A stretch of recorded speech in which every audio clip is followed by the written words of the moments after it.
आज की भाग दौड़ भरी जिंदगी में व्यस्तता इतनी हो गई है कि हम अपने लिए वक्त ही नहीं निकाल पाते हैं, अपने आप को समय ही नहीं दे पाते हैं। तो हम आज इस वीडियो में इसी टॉपिक पर बात करने वाले हैं कि हम अपने आप के लिए वक्त क्यों निकालें और ये वक्त निकाल कर हम क्या करेंगे, इस वक्त में क्या करेंगे। तो पहले के ज़माने में होता था साप्ताहिक विश्राम लिया जाता था, लेकिन आज उसका मकसद लोग भूल गए हैं। क्योंकि मैंने एक किताब पढ़ा, उसमें इसके बारे में कुछ अच्छी बातें थी जिनको मैंने सोचा कि आप लोगों को ज़रूर बताऊं। तो चलिए वीडियो को शुरू करते हैं और वो जानते हैं कि क्या बातें हैं। देखिए, प्राचीन काल में हफ्ते का 7वां दिन धार्मिक विश्राम का दिन माना जाता था। जीवन के वे सबसे महत्वपूर्ण विषय जिनकी साधारणतः हम अवहेलना कर देते हैं ना, जिनमें परिवार के साथ समय व्यतीत करना, वह समय जिसमें हम गहन चिंतन करते हैं और अपने नवीनीकरण पर ध्यान भी देते हैं। यह मेहनती लोगों को अपनी शक्ति का नवीनीकरण करने में और जीवन का एक दिन और संतुष्टता के साथ जीने का अवसर देता है। परंतु जैसे जीवन की भाग दौड़ बढ़ी, अनेक गतिविधियों ने लोगों का ध्यान खींचना शुरू कर दिया और विलक्षण लाभों वाली यह अद्भुत परंपरा खोकर रह गई। अब लोग धार्मिक विश्राम जो होता था साप्ताहिक में, अब वो लोग भूल गए हैं। तनाव अपने आप में कोई बुरी चीज़ नहीं है।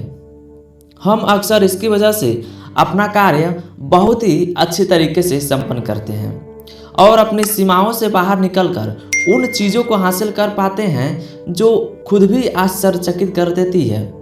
किसी भी बढ़िया खिलाड़ी से आप पूछकर देखेंगे तो आप पाएंगे कि जब वो किसी तनाव में रहता है तो अपने कार्य को और बेहतर तरीके से करता है। असली परेशानी इस बात में है कि विश्वव्यापी तनाव के युग में हमें अपनी चिंताओं से छुटकारा नहीं मिल पाता है और अपने आप को पुनर्जीवित करने के लिए और अपने अंतर्मन को पोषित करने के लिए हफ्ते का कुछ समय शांति के लिए हमें तो निकालना ही चाहिए। एक साप्ताहिक विश्राम जिसमें आप जीवन की छोटी खुशियों तक पहुंच सकते हैं, वे खुशियां जिन्हें आप अपने जीवन की भागदौड़ और जटिलताओं के कारण आपने छोड़ दिया था। यह आसान तरीका तनाव को कम करेगा और आपकी सृजनात्मकता के साथ जुड़ेगा। आप अपने जीवन के हर कर्तव्य का पालन अधिक प्रसन्नता के साथ करेंगे। आपका साप्ताहिक विश्राम पूरे दिन इसके लिए हो यह आवश्यक नहीं। इसका मतलब कि अब साप्ताहिक विश्राम मैंने आपसे कह दिया तो इसका मतलब यह नहीं कि आप पूरे दिन विश्राम करें। साप्ताहिक विश्राम का मतलब कि सप्ताह में अपने लिए कम से कम 1 से 2 घंटे का वक्त जरूर निकालिए और यह समय हो सकता है सुबह का समय या फिर शाम का समय। चलिए इस पे कुछ आपसे चर्चा करता हूँ। आपको सिर्फ कुछ घंटे अपने लिए अलग चाहिए। शायद रविवार की शांत सुबह इसके लिए ठीक रहेगी। जब आप अपना कुछ समय अपनी पसंद की चीज़ों करने में व्यतीत कर सकते हैं तो करिए। इसमें अपनी पसंदीदा किताब की दुकान में समय व्यतीत करना, सूर्योदय को देखना, समुद्र के किनारे एकांत में टहलना और अपनी दैनिक जो पत्रिका है उसमें अपने जीवन के घटित घटनाओं को लिखना और आप क्या चाहते हैं भविष्य में उसको लिखना जैसी बातें शामिल हो सकती हैं उस साप्ताहिक विश्राम वाले दिन में। तो अपने जीवन को इस प्रकार संगठित करना जिससे आप खुद को प्रसन्नता देने वाली चीज़ों से बहुतायत कर सकें। ध्यान दीजिए, आप इस बात का फिक्र न करिए कि दूसरे लोग यह नहीं समझते हैं कि आप साप्ताहिक विश्राम को अपने जीवन का एक प्रमुख हिस्सा बनाकर आप अपने जीवन से क्या हासिल करने वाले हैं, क्योंकि आप इसके लायक हैं और आपके योग्य भी हैं। आप ही समझते हैं केवल इस बात को कि साप्ताहिक विश्राम आपके लिए कितना जरूरी है। इसलिए यह लोग क्या कहेंगे, क्या सोचेंगे, इसका फिक्र आप ना करें। एक महान व्यक्तित्व हुए हैं थॉरो, जिनके शब्दों में अगर कोई व्यक्ति अपने मित्रों के साथ कदम मिलाकर नहीं चलता है तो इसका मतलब क्या है? इसका मतलब है कि वह दूर के ढोल की आवाज़ सुन रहा है।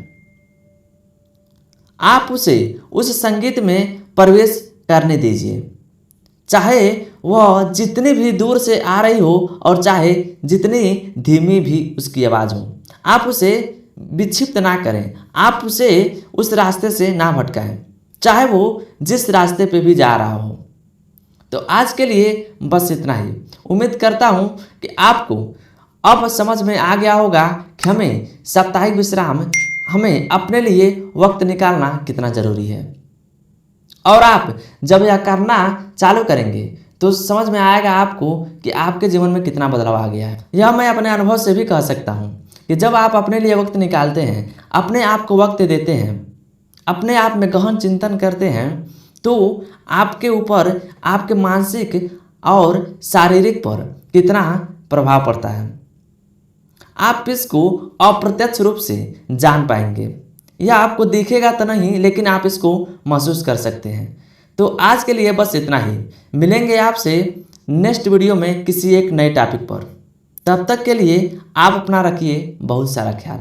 हंसते रहिए, मुस्कुराते रहिए, कर दिखाइए कुछ ऐसा कि आप खुद बनना चाहें अपने जैसा। धन्यवाद।